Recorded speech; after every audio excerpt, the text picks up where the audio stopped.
নমস্কার বন্ধু, আমি কনফেডারেশন অফ স্টেট গভর্নমেন্ট এমপ্লয়িজের সাধারণ সম্পাদক মলয় মুখোপাধ্যায়। গতকাল কেন্দ্রীয় সরকার 4% ডিএ ডিক্লেয়ার করলো 1/1/24 থেকে, অর্থাৎ মার্চ মাসে ঘোষণা হলো মার্চ মাসের বেতনের সঙ্গে 3 মাসের বকেয়া তারা পাবে। এখন একটা প্রশ্ন যে ষষ্ঠ বেতন কমিশনের ডিএতে আমরা কিভাবে বঞ্চিত হচ্ছি।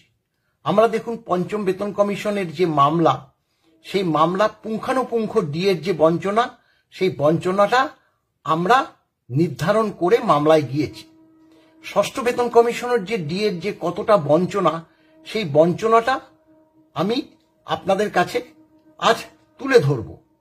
এবং আরো একটা কথা বলে নিই মামলা প্রেক্ষিত, যে আগামী অনেকেই জানতে চাইছেন যে কবে মামলাটা আছে। মার্চ মাসের 18 তারিখ মামলাটা আছে, কিন্তু ফাইনাল যে কজ লিস্ট, সেই কজ লিস্টটা এখনো প্রকাশ পায়নি। আপনারা এও জানেন যে ফাইনাল কজ লিস্টটা মামলার 4-5 দিন আগে প্রকাশ পায়। স্বাভাবিক নিয়মে তা সামনের সপ্তাহে প্রকাশ পেলেই আমরা আপনাদেরকে জানিয়ে দেব। এবার দেখুন, এই যে একটা ভিডিওর মাধ্যমে এবং তা লিখিত বিবরণ আমি আপনাদের কাছে পেশ করছি, সেটা আপনারা দেখলে পরিষ্কার ভাবে বুঝে যাবেন যে আমাদের যে ষষ্ঠ বেতন কমিশনের ডিএর বঞ্চটা কিভাবে আমরা আজ পর্যন্ত আমাদের বঞ্চনাটা পরিমাণ কত সেটা পরিষ্কার হবেন। রোপা 19 বেতন বৃদ্ধি 20 থেকে, রাজ্যের 1/1/21 3%, তখন 17 থেকে 34% ডিএ বাকি।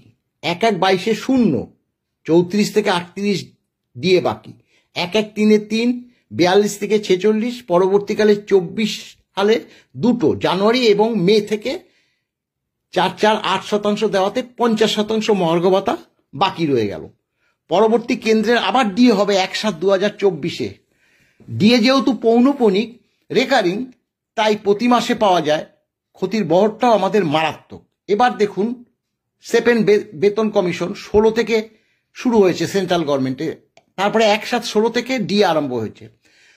প্রত্যেক বছর 2 কিস্তি, তাই 16-র পরে 17-তে 2 কিস্তি, 18-তে 2 কিস্তি, 19-এ 2 কিস্তি, তখন গিয়ে 17%। এবার দেখুন 1/1/20টা লক্ষ্য করবেন 4%, 1/7/20-তে 3%, 1/1/21-এ 1%, মোট 11% ডিএ বকেয়া তারা পায়নি ডিউ টু কোভিড পরিস্থিতি। কিন্তু 1/7/21-এ আবার 3% ডিএ হলো, আগের 17 এবং কোভিডের যে 11, মোট 31% ডিএ তারা পেয়েছে। তারপরে আবার নির্দিষ্ট নিয়ম অনুসারে 1/1/22-এ 3, পরবর্তী 4 হয়ে আজ গিয়ে দাঁড়িয়েছে তারা 50% ডিএ, অর্থাৎ তাদের 50% আর আমাদের 10%, মে থেকে হবে 14%। এই যে বঞ্চনা, এই বঞ্চনা তো কিছুতেই মানব না। আগামী দিনে আবার